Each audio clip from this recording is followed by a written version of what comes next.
Construction and the Climate, Holding Polluters to Account, Climate Trials.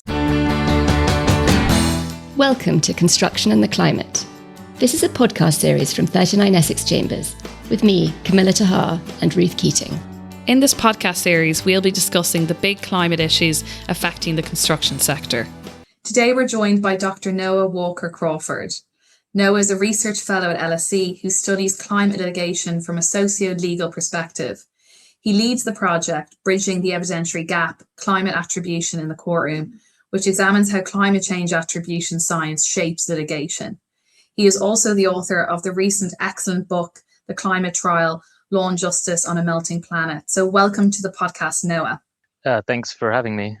Thanks, Noah. So we're here today to talk about lots of your interesting work, including your recent book, The Climate Trial, which follows the groundbreaking lawsuit brought by Mr. Lliuya, a Peruvian farmer, against the German energy giant RWE.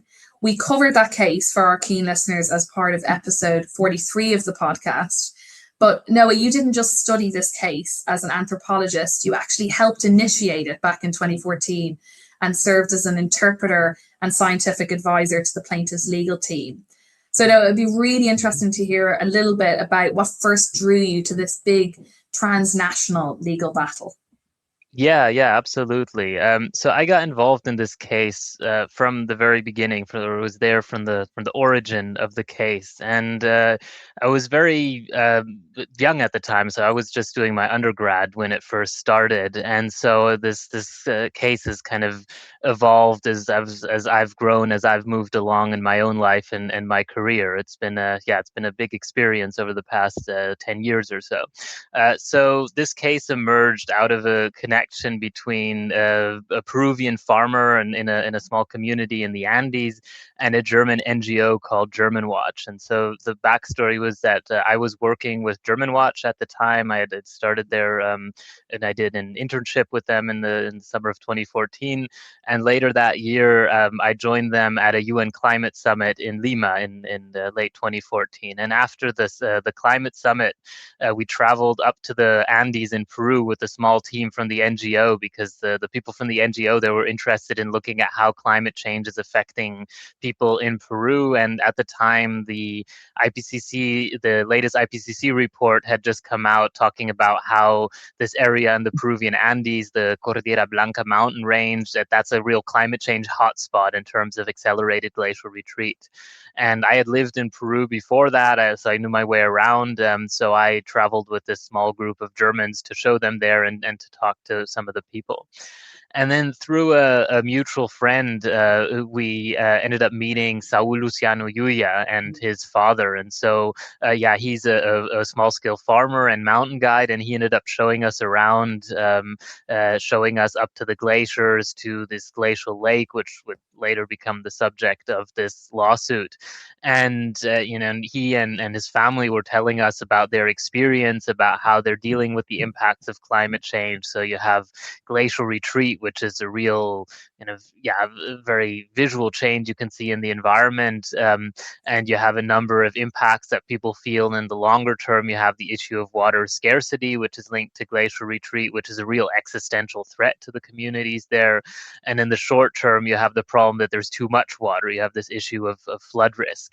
And so as they were telling us about their concerns, they were also saying, but it's not us who've caused this. We're not responsible for this, but we know it's these big industries in other parts of the world and these wealthy countries that have caused the problem. And so we talked to them about what they might be able to do, or if there would be any concrete steps they could take.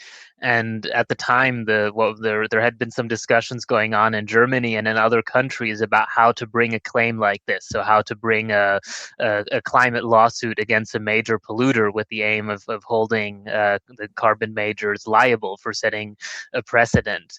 And so we talked about this possibility of bringing a legal claim in Germany, and that's ultimately how the case got started. And so, it was actually over a meal of guinea guinea pig. Saúl and his family, they invited us to their home, and guinea pig is kind of a local delicacy. So since these Germans were coming, to those, kind of a special visit for them, they served us guinea pig, and then we had this long conversation. And at the end of it, Saúl said, I think I want to do a lawsuit. So that's how it all started. Thank you so much for giving us that introduction. Now, you spent nearly 2 years living in the Peruvian Andes, experiencing, as you've told us, the reality of the melting glaciers on local community life. We'd love to hear how your training as an anthropologist allowed you to see things that a climate modeler or a lawyer might miss. Mm-hmm. Yeah, absolutely. And so lawyers, they tend to focus on legal categories, legal strategy. You kind of need to see, whatever issue in the world, how it fits into a certain legal structure. And then climate scientists are there. They tend to focus on models, on data, and kind of large scale, looking at these processes of climate change. And anthropologists, on the other hand, they follow people and ask them, what's going on in their lives and why do these issues matter to them. And so I started working on this lawsuit with German Watch, with this NGO, and helped them kind of put the case together, gather a lot of the evidence. But working on this case, it raised a lot of much broader questions for me. So most importantly, what does responsibility mean in times of climate change? How does climate change connect us all in new ways? And so then I ended up doing my PhD in anthropology, looking at the broader context of this case. So like you mentioned, I spent around 2 years doing field work in the Peruvian Andes, and at the same time I was also still following the case through the courts, going with the plaintiff to the UN climate summits. And I think through living in the Andes, living in a village with a family there, I could really see how climate change is affecting people in their daily lives. And so, we can read scientific papers or even see the legal arguments that go into the pleadings to court, but that all of that is very different from what it means in people's day-to-day lives. And so I mentioned one of the issues that people are already starting to face is water scarcity. So you have the glaciers retreating, you have further down, you have mountain springs that people depend on starting to dry up. And so one thing that was already happening while I was living there was that during the dry season, which is around May to September every year, sometimes these mountain springs were drying up. And that means people had to walk a long ways down to the river just to get water for their household use, because they didn't have any tap water anymore during those months, because that came from the mountain spring. People are also experiencing new crop pests, for instance, that they didn't get before. They've started getting rats. Rats just never used to live at that altitude for some reason. Frogs have largely disappeared. So there are a lot of really sort of weird and different impacts that people can feel. And what you do find is that we have these global discussions about climate change, the discussions in court, the political and scientific discussions, but that all of those discussions don't necessarily reflect all of the concerns for the people there. And of course, they're experiencing climate change in their own local context. And here in this area of the Peruvian Andes, the context is that a lot of the people were poor and vulnerable to begin with, and now that's the context where they're facing climate change. So the rural population in this area is mostly Quechua speaking, so descendant from the the pre-Hispanic indigenous population, and they've faced hundreds of years of historical marginalization. There's still discrimination to this day. There's poverty, and so within this context, people are facing these impacts of climate change on top of that, which often adds to the vulnerability. Then there are also dimensions that the legal system just really isn't able to capture, or at least not in a really satisfactory way. And the one big example for me about this is that a lot of people in the Andes, they consider the mountains to be these living, powerful beings that you need to show respect. You need to do things like paying them tribute, because, of course, people depend on the mountains in a very real way. They depend on them for water, for the soil, for their crops, etc. But there's this real sense that the mountains aren't just these inanimate objects, but they're these powerful beings.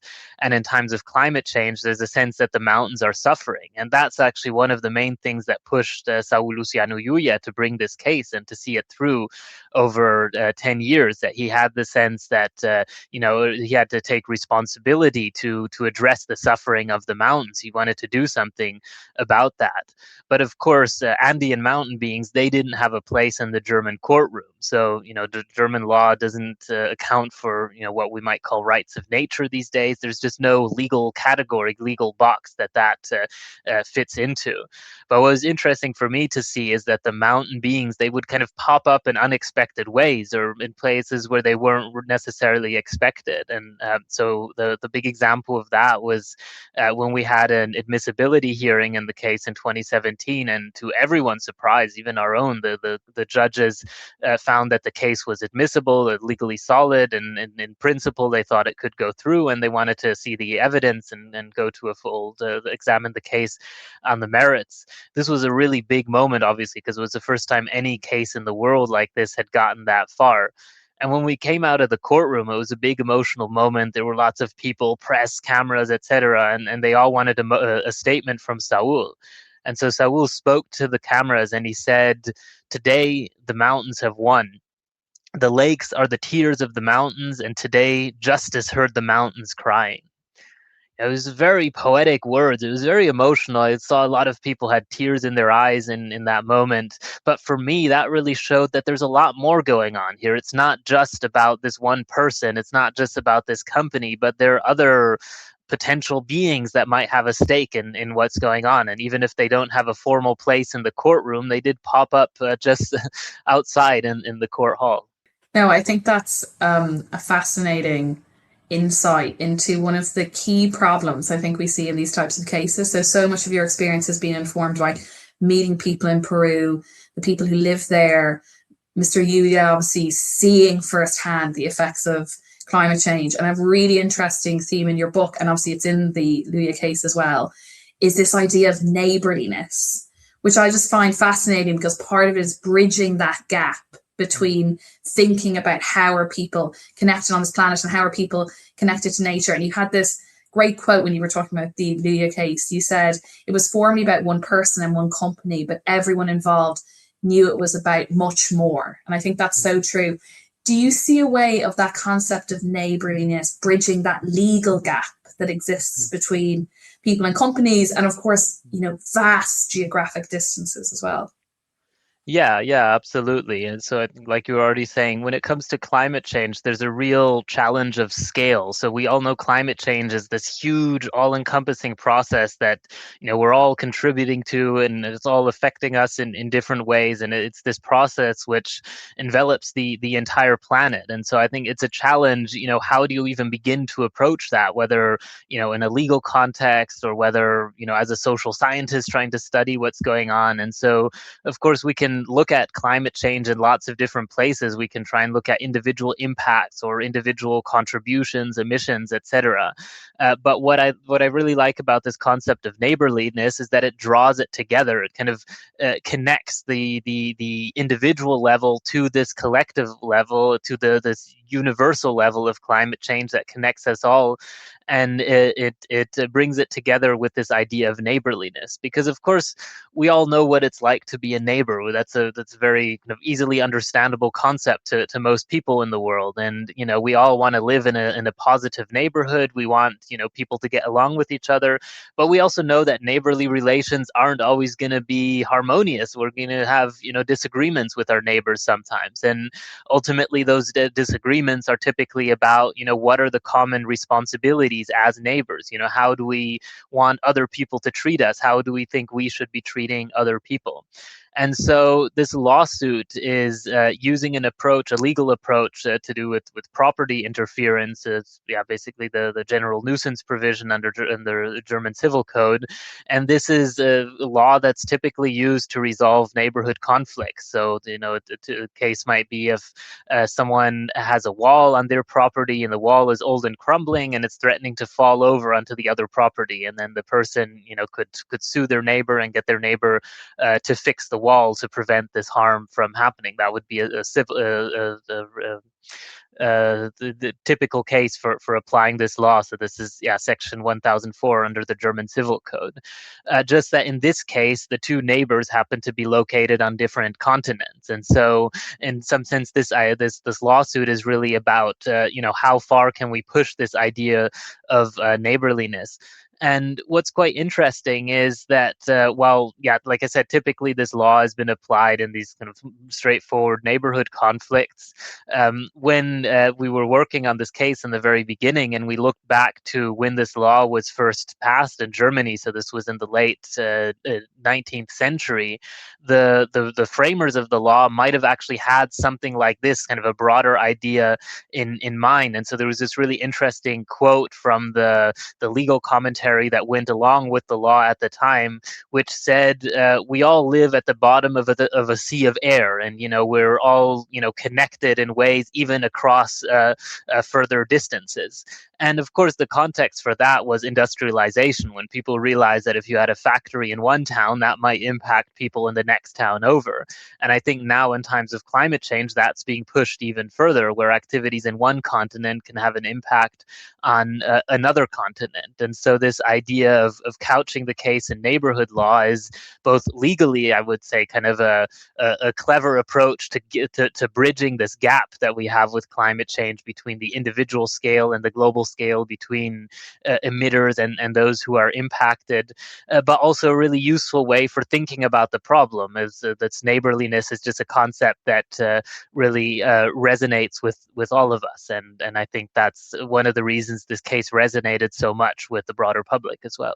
I think that's so true, Noah. And even, reading about your writing on neighborliness, it really reminded me of Lord Atkin, Donoghue and Stevenson, and that famous, quote of saying, "Who then in law is my neighbor?" And we're almost, 1932 judgment, but we approach the point where 100 years later, those kinds of points have a real resonating effect, and like all of the best cases and legal developments are meticulously built on the law that's already there as an extension. So I think your writing on neighborliness is really important for this topic, both in terms of conceptualizing these disputes and also in terms of carrying that legal analysis on. In terms of carrying on that analysis, another really interesting thing you've written about in The Guardian recently is how the playbook is changing for big companies. So we all remember the stage of climate denial. It's safe to say most people have moved on from thinking that that is a proper position, and that's certainly reflected in the cases. So now, rather than seeing climate denial, we see companies saying they accept that the climate crisis is happening, but they deny their role in it. And I know you've looked at that. Can you give us a bit of a sense of what that new defensive strategy looks like? Yeah, absolutely. So like you're saying, I think a few decades ago, a lot of these big fossil fuel and energy companies were still openly engaging in climate skepticism, and we've seen a real shift. And whether or not there's kind of a shift back in the other direction now, that we'll leave that aside for the moment. But at least so far in these cases and in most of the public statements I've seen, these companies are still, engaging with climate change, saying, yes, climate change is an issue we should all be concerned with. There are a lot of these companies are saying, they want to be part of the green energy transition. But of course, RWE, like all of these other companies that have been brought to court, they're refusing to accept any kind of liability or legal responsibility for addressing climate change and its impacts. And so, I did a bit of comparative research looking across different cases of what sorts of strategies are being used, and that's all of those are very much reflected in the case against RWE as well. And so the first approach that defendants have been using is to say it's not us who's to blame for this, but it's society. And so it's this really kind of broadening of the responsibility of saying, you shouldn't blame these companies that are producing the fossil fuels or that are producing the energies, in the case of coal-fired energy production, but really it's the responsibility of the consumers, of the industries, of the regulator, and everyone else involved in this process. So the argument is essentially to say that it's a demand problem rather than a supply problem. And what's interesting is that this argument is often couched in scientific terminology. So where the defendants will draw on IPCC reports, for instance, and statements about the kind of broad, diffuse processes which drive emissions from, industry, land use, regulatory environment, and a whole lot of other factors. And then from this position, RWE and others have gone to argue that really their emissions were produced in the public, for the public good. And so, RWE in court, for instance, they argue that we power German industrialization, we power German households, etc. And so the consequence of this argument is typically to say that climate change isn't a matter that should be resolved in court, but rather it should be resolved at a political level. Then a second line of argumentation we've seen is that they really dig down on the scientific evidence and say, yeah, climate science and related scientific research, it might be useful for understanding the problem, maybe for figuring out what's going on, what we can do about it, but the science is not good enough to hold up in court. And so, for instance, in the case with RWE, there were quite detailed discussions about what kind of modeling you can use, so whether climate models could even be used as scientific evidence. Of course, climate models, like any other models, they have their underlying uncertainties, and of course other sorts of modeling have been used in other kinds of litigation in the past, but this was a point of contention. And generally the defendants, RWE and others, they tend to really focus on the underlying uncertainty in the science, to say, if we're not sure exactly what's going on, then we can't really come to any valid conclusions, or at least not up to a legal standard of evidence. And then another strategy has been that the RWE and other defendants, they've attacked the credibility of the scientists who could provide evidence in cases. And so we saw this in the Lliuya case when the case went into the evidentiary stage. The court was going to appoint their own experts, who were going to be court-appointed experts to advise judges on the science. And so they needed subject matter experts, and they wanted German speakers, which significantly reduced the pool. And so they asked both sides to put forward suggestions because they hoped the parties could agree on the experts. And so on the plaintiff side, they put forward the names of some of the top experts in the field, and on the other side, RWE put forward the names of some scientists who, well, we might say, didn't have the most expertise. One of them was an open climate skeptic, Judith Curry. She's quite well known. And then in the end, the court I didn't choose any of those, and actually RWE responded by attacking the experts who had been suggested by the plaintiff side. So one of those was Friederike Otto, a very well-known climate change attribution scientist now at Imperial College, who's really one of the founders of modern extreme event attribution, one of the people who's really developed the methodologies just at the top of the field, very well respected and widely known. And so the lawyers, they pulled up some of her old social media posts where, for instance, she had shared a Guardian article about climate litigation and commented on it, something like, "Oh, this is interesting." And they took that to mean that she's, taking the side of the plaintiffs in these cases. Similarly, they raised suspicion about the fact that she had spoken on a panel with a climate lawyer before. And so they used all of this to argue that she shouldn't be accepted as an independent expert by the court. And there were similar arguments made later when more detailed attribution evidence was put forward. There was an independent glacier attribution study done that was presented in court, and then again the lawyers on the defense side, they attacked the authors of this study, pulling up their old social media posts. One of the authors had been the president of the Oxford Climate Society as an undergraduate. They took that to be very suspicious and said, yeah, these authors, they had positioned themselves as enemies of CO2 emitters. So these are the sorts of arguments we're trying to see. And of course, a lot of this mirrors what we saw in the previous litigation a few decades ago against the tobacco industry, where also there the industry put a lot of resources into producing science that was favorable to their positions. We're starting to see that as well with RWE also funded some research that they put forward as evidence in the case with Lliuya, and we're likely to see more of that in the future. I'm just thinking about the different defensive strategies, and specifically in relation to attribution science, which you've discussed. Historically, corporations have used the drop in the ocean defense to arguing that their individual emissions are too small to be single-handedly responsible for global damage. How has the climate attribution science that we've touched on already, how has that weakened that defense in the courtroom? Yeah. So what we've really seen over the past especially the past 5 or 10 years, is that climate science has advanced rapidly. It's just gotten much better and given us a better understanding of what's going on, of how climate change is contributing to all kinds of extreme events and impacts that people are facing around the world. And so this partly has to do with climate models improving, computer power improving, but it means that even compared to when this case started in 2015, the science is much, much better. And so at the same time, we do see that in court, lawyers are questioning this science. And then some examples of that from the Lliuya case was there were quite detailed discussions about the materiality of CO2 emissions, of greenhouse gas emissions, and what exactly would need to be proven. And so essentially, RWE's lawyers were arguing that to hold the company liable, it would be necessary to go to their coal-fired power plants and trace each individual CO2 particle, see how it comes out of the power plant and where does it end up, either in the atmosphere or in a carbon sink in the ocean, etc., and what's the climate effect being caused by all of their CO2 particles. And of course, their operations in coal-fired energy production go back over 100 years.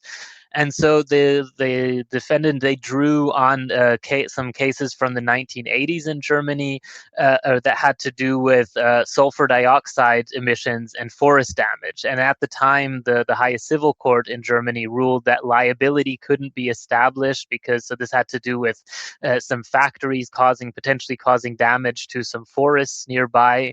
And at the time, the court found that it wasn't possible to trace whether it was actually the sulfur dioxide particles from this factory or from these industrial operations that harmed these trees specifically. It wasn't possible to make that direct link. But that argument was actually rejected by the court in this case because the processes are quite different when it comes to climate change. So what's quite key is that it doesn't really matter where in the world you produce emissions, they're going to cause harm everywhere else in the world, because any CO2 emissions that are produced or other greenhouse gas emissions, they go either into the atmosphere or into carbon sinks, further filling those up. And that means every single emission is going to make a marginal contribution to warming. Of course, one single emission might make quite a small contribution, but the more emissions, the higher the contribution is. And so a key piece of evidence in this case was the Carbon Majors report, which quantified historical emissions and linked them to individual companies. And so this found that RWE was responsible for around 0.5% of historical emissions. And so quite notably in the judgment, the court found that even 0.5% or even half of 0.5% would still be sufficient in legal terms, because that was still quite a large contribution compared to all others. And so the court did follow this logic and principle that each emission makes a contribution to climate change no matter where in the world it's produced, and that large emitters such as RWE potentially can have a legal responsibility because they've made such a substantial contribution to the problem. Noah, just to end, there's this constant tension that we see in climate litigation where part of its function and its use is that it can be perceived as filling a governance gap because international processes are so slow. And looking at all of the different types of law there are, of course, one big area of development is corporate liability and corporate cases. Do you think that's a similar wave of cases we could see in terms of corporate liability on the horizon? Yeah, absolutely. So first of all, it's important to say that we shouldn't have cases like this. It shouldn't be necessary to bring climate to court, to bring corporations, major emitters, or even governments to court over climate change. So the fact that climate litigation is happening is really a sign of political failure and a broader social failure to address climate change, and that people like Saúl Luciano Lliuya, who are on the front line, who are facing the worst impacts, they don't have any other tools at their disposal. They're not getting the support they need. And so we have seen a growing wave of these sorts of cases worldwide.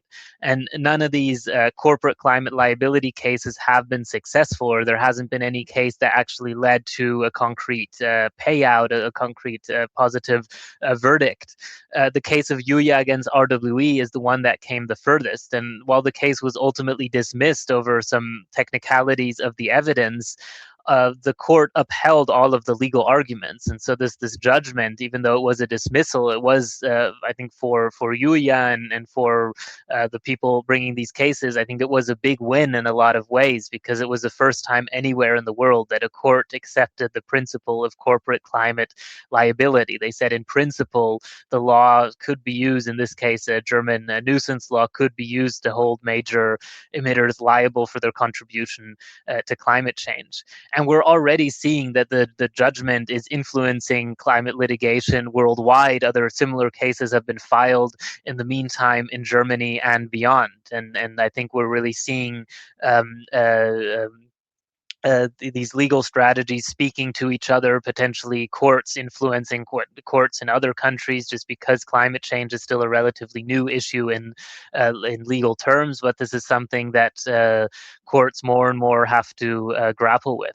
And so we're seeing important legal principles being established. We have the principle established by a previous wave of cases, primarily against governments, that climate change is a human rights issue, that it affects the rights of present and future generations. And now we're having this increasing recognition that the companies, it may be possible to hold major corporate emitters liable for their contribution to climate change, especially as the attribution science has now gotten so strong that it is possible to trace these causal links between individual emitters and impacts at a local scale.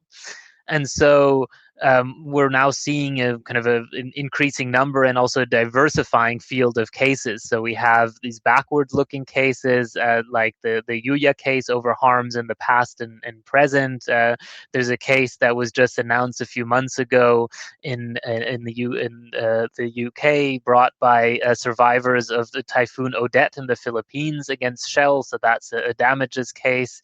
There's a case filed by Pakistani farmers affected by flooding a few years ago. This is in Germany as well, against RWE and Heidelberg Materials, the cement company. So we see more and more of these backward-looking claims, but also forward-looking claims. And so the big example of that was Milieudefensie against Shell. So in the Netherlands, a case where a lower court ordered Shell to reduce its emissions going forward. That was later overturned and is now at a final appeal. But we've seen a number of those sorts of cases being filed in other countries as well.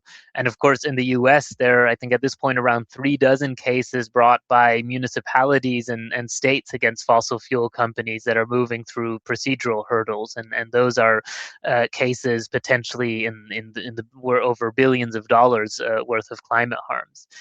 At the same time, we need to be honest about the challenges that these claims involve. Each case, involves a lot of scientific evidence to individualize climate harms, to see how specific people are affected at the local level. High legal costs can be a barrier, and of course, corporate defendants, they typically have vastly more resources than the people bringing these claims.